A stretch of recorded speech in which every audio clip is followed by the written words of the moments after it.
낙엽을 태우면서 이효석 수필집. 가을이 깊어지면 나는 거의 매일과 같이 뜰에 낙엽을 긁어 모으지 않으면 안 된다. 날마다 하는 일이었만 낙엽은 어느덧 나르고 떨어져서 또다시 쌓이는 것이다. 낙엽이란 참으로 이 세상의 사람의 수요보다도 많은가 보다. 30여 평에 차지 못하는 뜰이었만 날마다의 시중이 조련치 않다. 벚나무, 능금나무, 제일 귀찮은 것이 벽의 담장이다.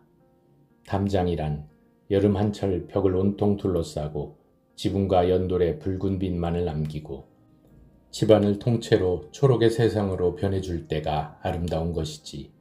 잎을 다 떨어뜨리고 앙상하게 드러난 벽에 메마른 줄기를 그물같이 둘러칠 때에는 벌써 다시 지릅떠볼 값조차 없는 것이다. 귀찮은 것이 그 낙엽이다. 가령 벚나무 잎같이 신선하게 단풍이 드는 것도 아니요. 처음부터 칙칙한 색으로 물들어 재치 없는 그 넓은 잎이 지름길 위에 떨어져 비라도 맞고 나면 지저분하게 흙 속에서 묻혀지는 까닭에 아무래도 날아 떨어지는 쪽쪽 그 뒷시중을 해야 한다. 벚나무 아래에 긁어모은 낙엽의 산더미를 모으고 불을 붙이면 속의 것부터 부숙부숙 타기 시작해서 가는 연기가 피어오르고 바람이나 없는 날이면 그 연기가 얇게 드리워서 어느덧 뜰 안에 가득히 담겨진다. 낙엽 타는 냄새같이 좋은 것이 있을까? 가재 볶아낸 커피의 냄새가 난다. 잘 익은 깨금 냄새가 난다. 갈퀴를 손에 들고는 어느 때까지든지 연기 속에 우뚝 서서 타서 흩어지는 낙엽의 산더미를 바라보며 향기로운 냄새를 맡고 있노라면 벼랑간 맹렬한 생활의 의욕을 느끼게 된다. 연기는 몸에 배서 어느 결엔지 옷자락과 손등에서도 냄새가 나게 된다. 나는 그 냄새를 한없이 사랑하면서 즐거운 생활감에 잠겨서는 새삼스럽게 생활의 제목을 진귀한 것으로 머릿속에 떠올린다. 음영과 윤택과 색채가 빈곤해지고 초록이 전혀 그 자취를 감추어버린 꿈을 잃은 헌출한 뜰 복판에 서서 꿈의 껍질인 낙엽을 태우면서 오로지 생활의 상념에 잠기는 것이다. 가난한 벌거숭이의 뜰은 벌써 꿈을 베이기에는 적당하지 않은 탓일까? 화려한 초록의 기억은 참으로 멀리 까마득하게 사라져버렸다. 벌써 추억에 잠기고 감상에 젖어서는 안 된다. 가을은 생활의 시절이다. 나는 화단의 뒷자리를 깊게 파고 다 타버린 낙엽의 재를 죽어버린 꿈의 시체를 땅속 깊이 파묻고 엄연한 생활의 자세로 돌아서지 않으면 안 된다.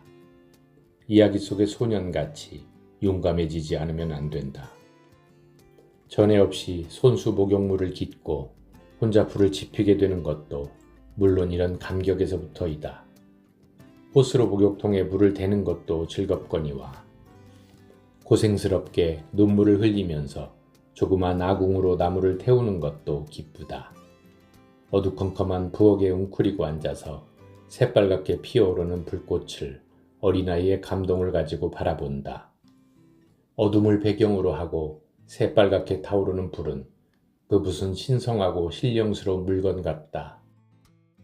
얼굴을 붉게 태우면서 긴장된 자세로 웅크리고 있는 내 꼴은 흡사 그 귀중한 선물을 프로메테우스에게서 막 받았을 때의 그 태고적 원시의 그것과 같을는지 모른다. 나는 새삼스럽게 마음속으로 불의 덕을 찬미하면서 신화 속 영웅에게 감사의 마음을 바친다. 좀 있으면 목욕실에는 자욱하게 김이 오른다. 안개 깊은 바다의 복판에 잠겼다는 듯이 동화의 감정으로 마음을 장식하면서 목욕물 속에 전신을 깊숙이 잠글 때 바로 천국에 있는 듯한 느낌이 난다. 지상 천국은 별다른 곳이 아니라 늘 들어가는 집안의 목욕실이 바로 그것인 것이다. 사람은 물에서 나서 결국 물 속에서 천국을 구하는 것이 아닐까? 물과 불과 이 두 가지 속에 생활은 요약된다. 시절의 의욕이 가장 강렬하게 나타나는 것은 이 두 가지에 있어서다. 어느 시절이나 다 같은 것이기는 하나 가을부터의 절기가 가장 생활적인 까닭은 무엇보다도 이 두 가지의 원소의 즐거운 인상 위에 서기 때문이다. 난로는 새빨갛게 타야 하고 화로의 숯불은 이글이글 피어야 하고 주전자의 물은 펄펄 끓어야 된다. 백화점 아래층에서 커피의 나다를 찧어가지고는 그대로 가방 속에 넣어가지고 전차 속에서 진한 향기를 맡으면서 집으로 돌아온다. 그러는 그 내 모양을 어린애답다고 생각하면서 그 생각을 또 즐기면서 이것이 생활이라고 느끼는 것이다. 싸늘한 넓은 방에서 차를 마시면서 그제까지 생각하는 것이 생활의 생각이다. 벌써 쓸모 적어진 침대에는 더운 물통을 여러 개 넣을 궁리를 하고 방구석에는 올겨울에도 또 크리스마스 트리를 세우고 색전기로 장식할 것을 생각하고 눈이 오면 스키를 시작해볼까 하고 계획도 해보곤 한다. 이런 공연한 생각을 할 때에만은 근심과 걱정도 어디론지 사라져버린다. 책과 씨름하고 원고지 앞에서 궁식거리던 그 같은 서재에서 개운한 마음으로 이런 생각에 잠기는 것은 참으로 유쾌한 일이다.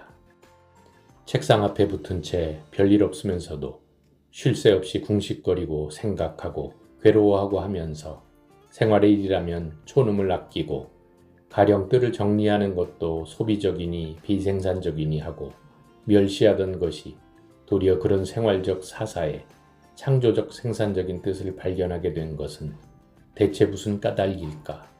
시절의 탓일까? 깊어가는 가을이 벌거숭이의 뜰이 한층 산 보람을 느끼게 하는 탓일까?